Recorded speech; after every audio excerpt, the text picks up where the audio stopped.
Come with me to a magical place where being labeled the pork queen is a compliment, where being nice is just a way of life, and where all leaders of the free world must pass through. Welcome to Iowa. Whether you're a current Iowan, an Iowa expat, or an Iowan at heart, this show is for you. This is the Iowa Podcast. Real Iowans, real talk, no drama. I'm Justin Brady from the Brady Dental Care Studio. It is college time. College started this week in Iowa. And, you know, parents sending students off to college have lots of questions. They don't know what they're really doing at the university. And, of course, college students themselves are walking into a new life experience. And so what better way to give you the lowdown, give you basically all the background information that any college student and any college student parent might want than with Pete Moris, the Director of University Relations at the University of Northern Iowa. Pete, thank you so much for coming on the Iowa Podcast.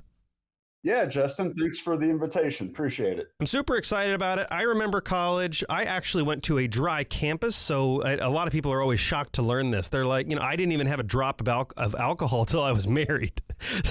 So for a lot of people, college is like, you know, you get to define who you are, and you get to maybe, you know, have a couple drinks with buddies. And for me, that was very much not my experience. I actually studied. I know that's weird for people to hear, but we'll talk about that a little bit. Have times changed? Is it still very much a party atmosphere you guys have to fight against? We'll talk a little bit about that too. But before we do all of that, there's a lot we have to cover, Pete. It might be a 2-hour show. But before we do all of that, everyone, every week we're bringing you incredible Iowans. We're bringing you incredible information. Of course, I ask you to subscribe. It's on every platform. But also do this. Give us 5 stars on your favorite app. That trains the algorithm that, hey, this Iowa podcast stuff is pretty cool. Maybe you should serve it up. And then our neighbors in like Nebraska and Illinois will get really jealous, I promise. Also, make sure to share this with just one friend. I know that like there's a very low chance of you actually doing that because people don't, you know, they're going to sit back and enjoy the show, and that's fine. But just get out of your comfort zone. Maybe tweet about the show. Maybe post about it somewhere. We would appreciate that. It really does help, and we're kind of beating the crap out of a lot of the local news radio stations. We won't talk about who those people are, but that's exciting for us. So thank you for all your support. Pete, obviously college time. Let's start out with this. You guys just got, I feel bad for people like you and universities that are just trying to educate students, because the last few years, the whole COVID pandemic and then the school debt debates in Congress, did that have a negative impact on you guys? Did that kind of have you sweating a little bit?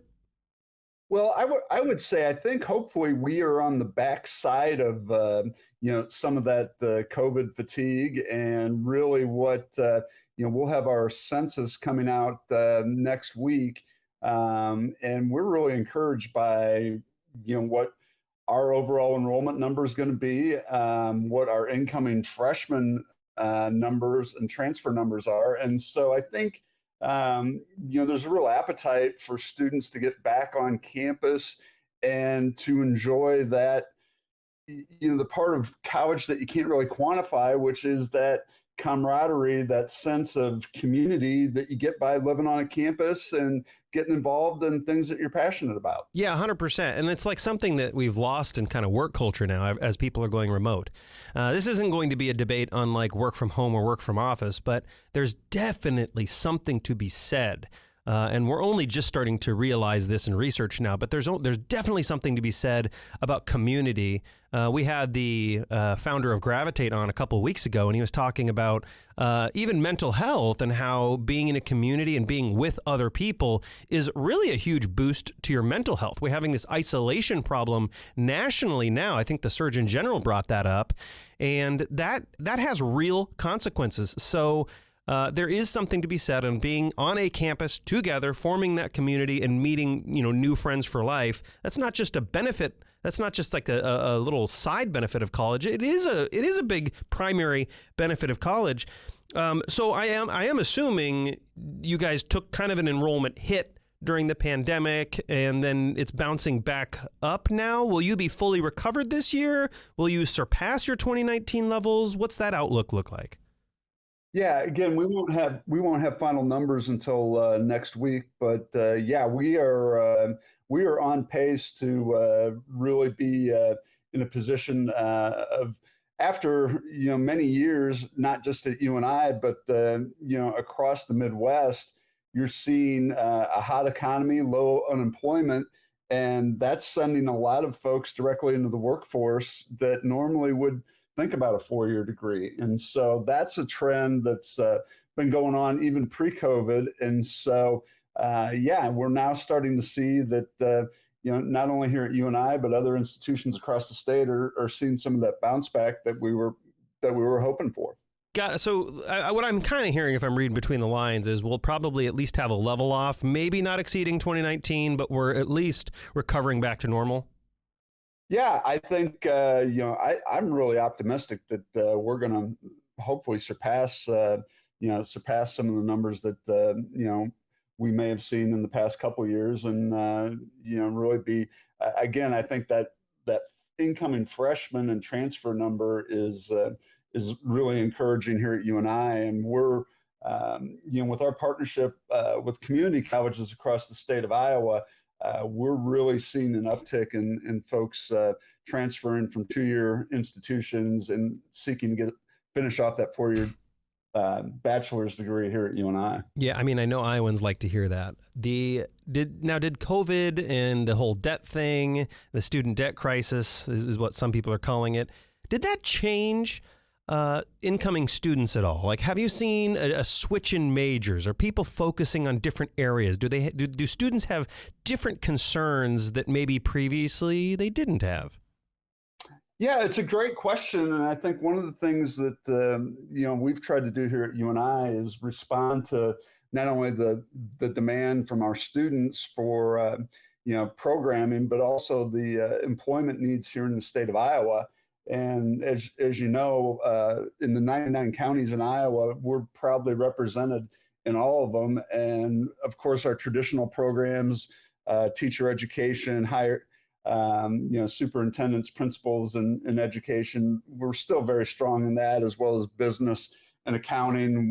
We just started up a hybrid accounting program at Des Moines Area Community College in Des Moines, and that's largely in part due to demand from the financial sector in Des Moines that they're trying to find entry-level accounting and business people, and we're a great resource for those type of students. But one of the things that we're really excited about here is that we've launched our College of Health and Human Sciences, and kind of the flagship program in there is nursing, which will launch next fall, and that is the number one need and in-demand occupation sector that we're seeing real strong growth in. And since we are in all 99 counties, I think particularly in those underserved rural communities, this is an opportunity where we can get some UNI students back in their hometowns, getting some practical experience, and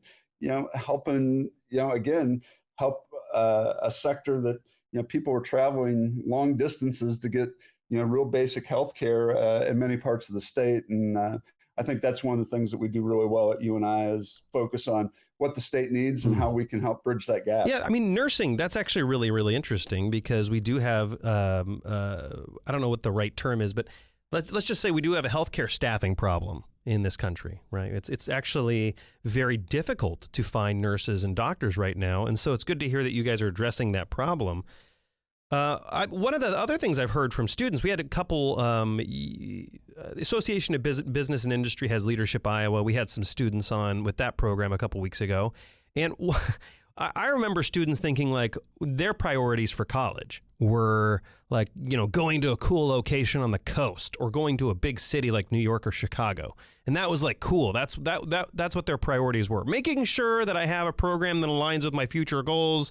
But more importantly, I want mountains and oceans and cool stuff, right? I remember when I was in high school, that was the concern of college students.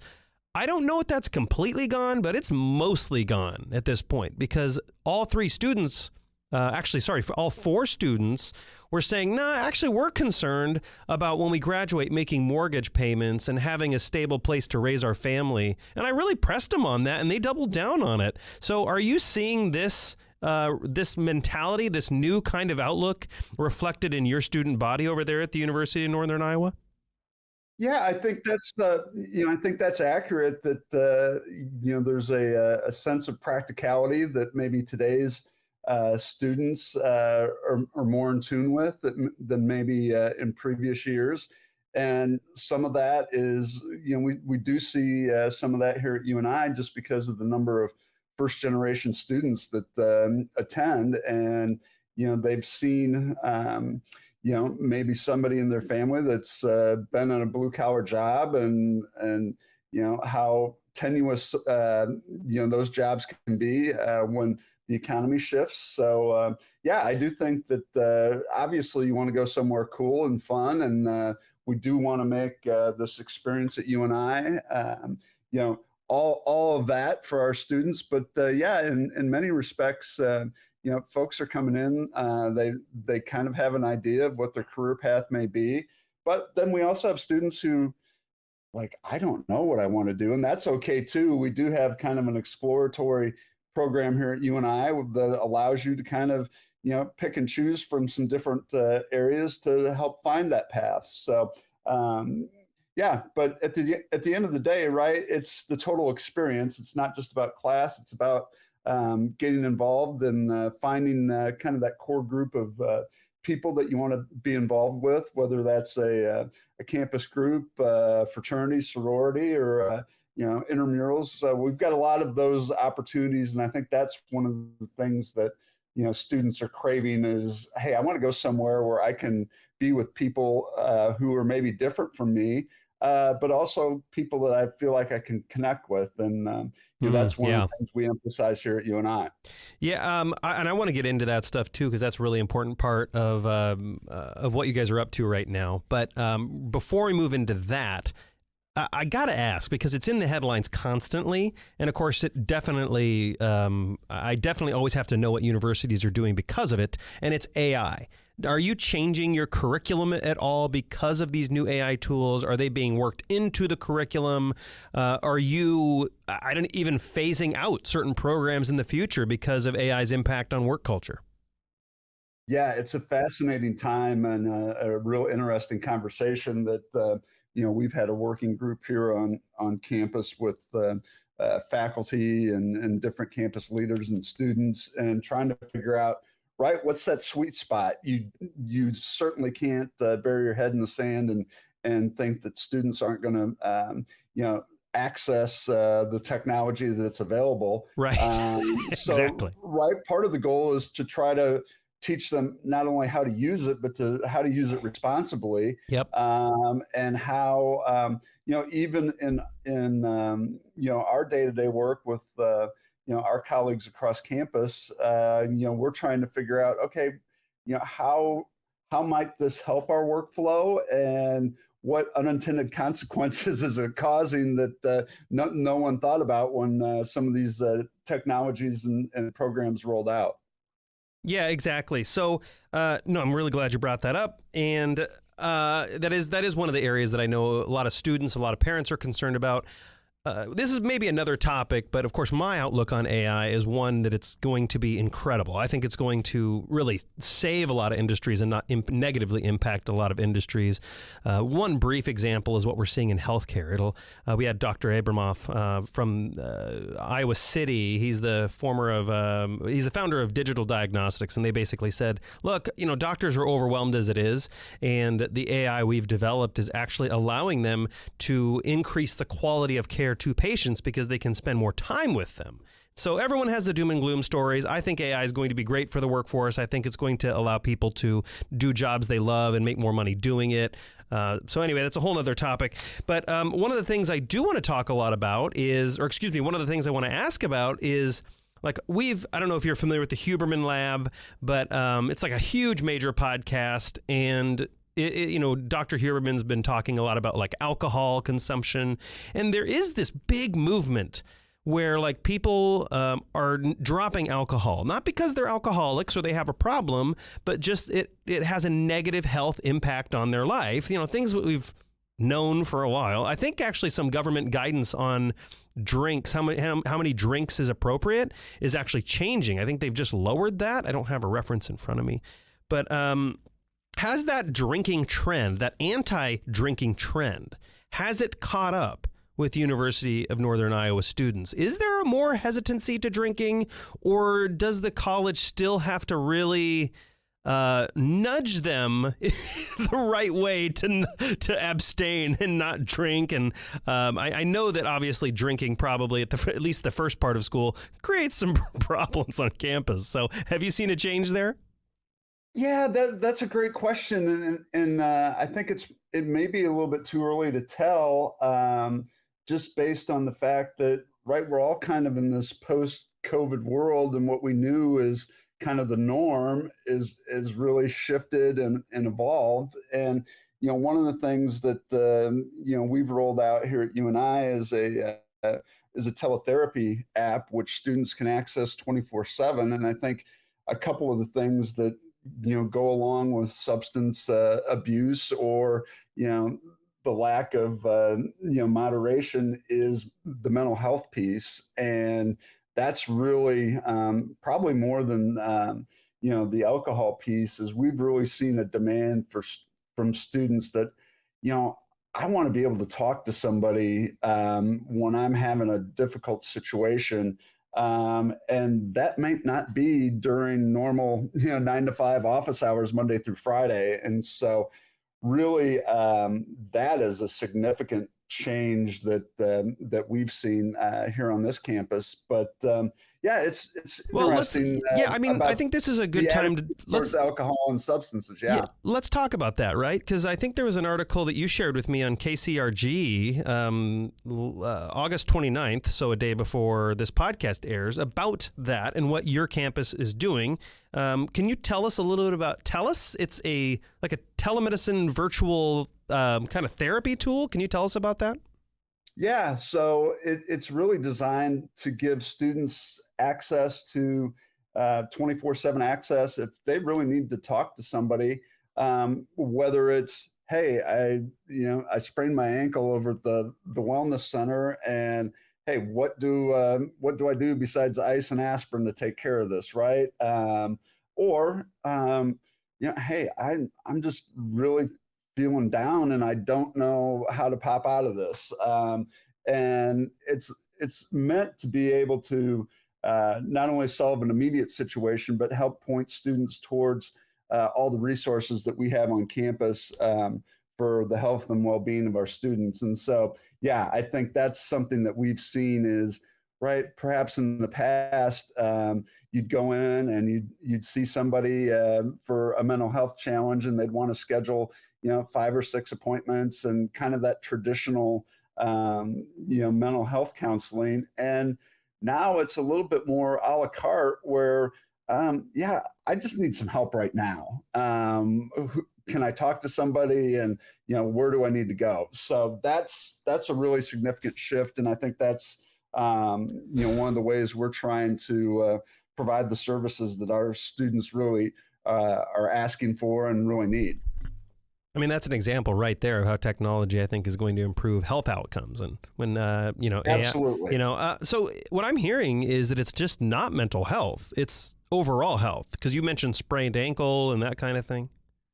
Yeah, okay. I think I think that's cool. Students are much more conscious about diet. I mean, making sure that we've got vegan and gluten-free options in our dining halls. The access to the wellness center and our climbing wall and our pools and weights and aerobics classes and yoga and all that is right. You've got a group of incoming students who have been exposed to a lot of things, via social media, that they now, well, gee, yeah, I expect that there's going to be a yoga class, in the mornings before class. Yeah, that it's just expected that Wow, you're going to that's offer some crazy. of this stuff Things have because they see changed. their friends participating in it. Things have changed since I've been in college.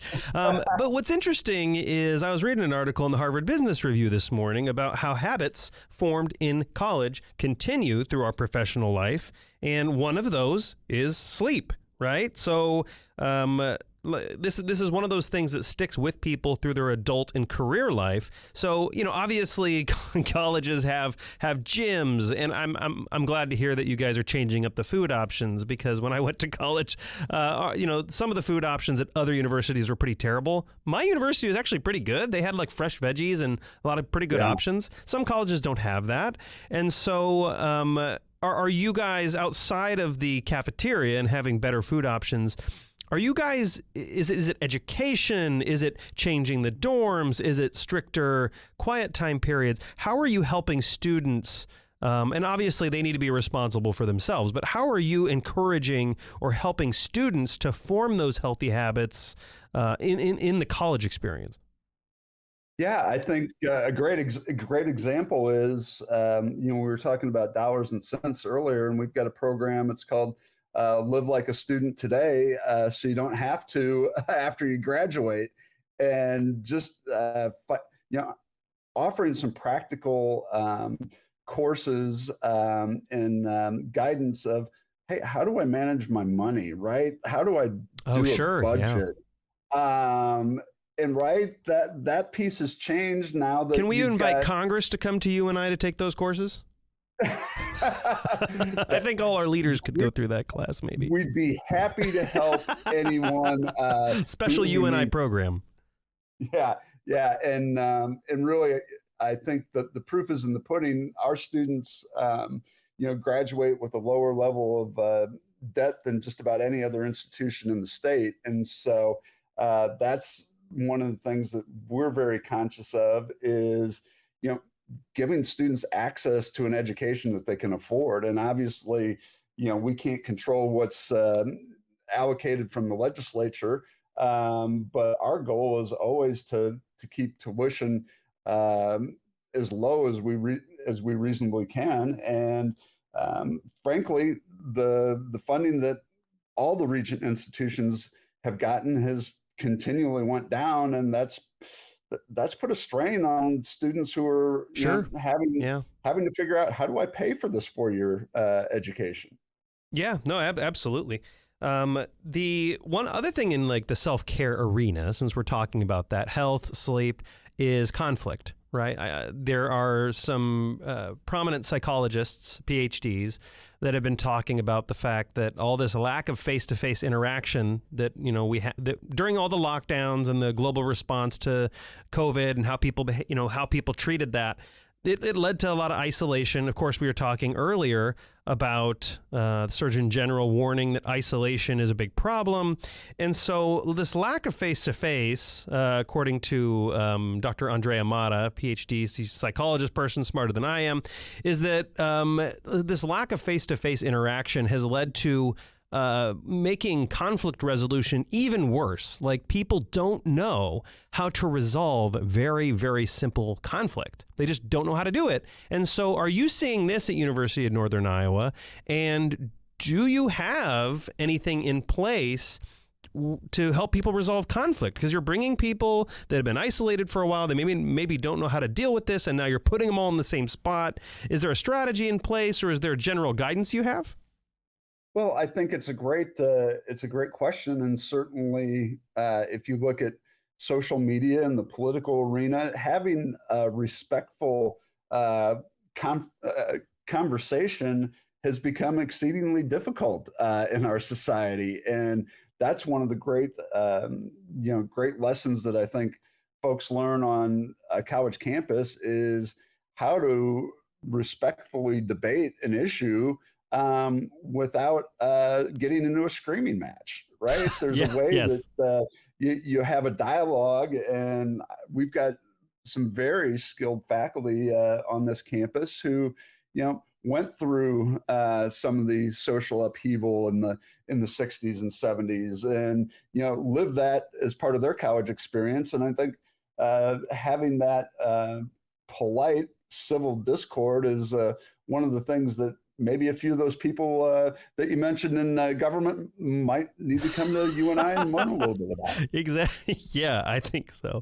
One of the other things that I want to ask about is, again, another habit that's set in college and definitely high school as well, is time management. I'm seeing a lot of professionals, because everybody knows I don't do the Iowa podcast full time. I have a corporate job where I consult with a bunch of companies, and I'm seeing a lot of time management challenges. Probably what Cal Newport, who's one of my favorite authors of deep work, would call the hive mind. And so, you're really, really, really, really busy. You're doing lots of stuff. You're taking lots of trips. You're jumping on lots of meetings, taking on lots of calls, but you're not actually getting anything done.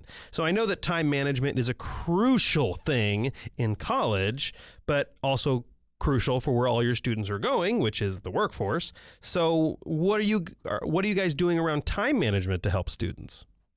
Yeah, I think that's one of the most critical things that we try to help our freshmen and incoming students with is learning how to budget your time. Just like budgeting your money is, okay, you need to have a plan. Now your roommate may only need to study, 2 hours a night because their curriculum is a lot different than yours. You may need to set aside 3 hours a day to study. Now, are you going to balance? Do you have a job here on campus or off campus to try to help pay some of your bills? I think those are all the things that we really we try to set up our students for success, and that's one of the most critical pieces is the financial piece. Being responsible with your dollars, but also being responsible with your time, and knowing, what, if you're spending 2 hours a day on social media, that's probably not the best use of your time. So, there's going to be times where, you know what, you need to go down that rabbit hole and see the latest TikTok from influencer of your choice, but there's a reason that you're here, and that reason is to get a degree and to make yourself better. And so, however we can set students up to be successful, really we want to get them off on a good foot here in the first 6 weeks. When they get on campus, and time management is certainly critical. Now, is that a course or is that an onboarding thing you're doing? Is there an online resource that's easy to access? Like, what's the vehicle you're using to help students focus on time management? Is it required reading? What does it practically look like? Yeah, it's part of our orientation process, what you would call in the business world the onboarding process, right? Yep, These are all things, we get students, we try to keep it relatively small groups. That's one of the things that, our size and scale allows us to give students and their families more personal attention than maybe they'd get somewhere else. And so, that's definitely part of, the orientation process. And again, introducing them to all of the services that we offer so they know how to find them before they might need them, whether it's as we're talking about, the health center, or, if you're from a group that maybe is underrepresented, hey, here's where you can find that in Mocker Union, where this group gets together on Friday mornings for coffee, right? So I think that is, making students aware of all the ways and resources they have is very important. And I think we do a really good job of that with our orientation team. So parents listening, college students listening, just with our last 2 minutes here, about a minute and a half actually, what day one they arrive on campus and they haven't even gone through orientation yet, right? They just moved in. Day one, you, Pete Moris, Director of University Relations at University of Northern Iowa, what is your advice for all Iowa college students day one? What should they do to get plugged in and prepare for this year? Yeah, absolutely. It's find your people, find who you want to spend the next 3-4 years of your life with here at UNI. Who knows? Maybe you'll even find somebody you want to spend the rest of your life with. But those bonds that develop typically happen in those first few weeks on campus. And so, find that group that you want to be involved in. And the research is very clear that students who are engaged, students who have meaningful relationships on campus, they do a lot better and have better outcomes. And so, yeah, take advantage of, find what it is that you want to explore, and maybe you don't find it right away, but keep trying. And two of the biggest problems in our country right now, conflict response and isolation, loneliness, depression, those things, research is very, very clear. The antidote, or at least the remedy or the treatment for those things, are exactly what you described: building a strong community and getting your hooks into like-minded people that support you, lift you up, and push you forward. Pete Moris, Director of University Relations at the University of Northern Iowa. If there are parents or students listening to this that think, hey, I want to enroll there, what's the easiest way for them to reach out to you, and what's the easiest way for them to get plugged into the university? Yeah, it's real simple. Just go to uni.edu, and we've got everything you need right there. You can apply to get enrolled for the next semester, or you can sign up to take a campus visit. And I'm right there in the campus directory too. And you can also find me. You don't have to tell me twice to tweet. I'm at Pete Moris, Moris, Moris on Twitter. And I get folks hit me up all the time. And it's a fun place to be, and it's a great time to be at UNI. And I appreciate you taking time to chat today. What's Twitter, by the way? Oh, I mean, X. I forget what with Elon in charge. It's a nightmare, isn't it? It's so hard. Everybody, I'm like, I posted on X, huh? Twitter. Oh yeah, X. You can't win. If you call it X, people get confused. If you call it Twitter, you get corrected. Nobody can win. Pete Moris, Director of University Relations at the University of Northern Iowa. Thank you so much for coming on the Iowa Podcast. I really appreciate it. Yep, you bet. It's been fun, Justin. And to my fellow Iowans, Iowa expats, and Iowans at heart, thanks for listening and subscribing to the Iowa Podcast.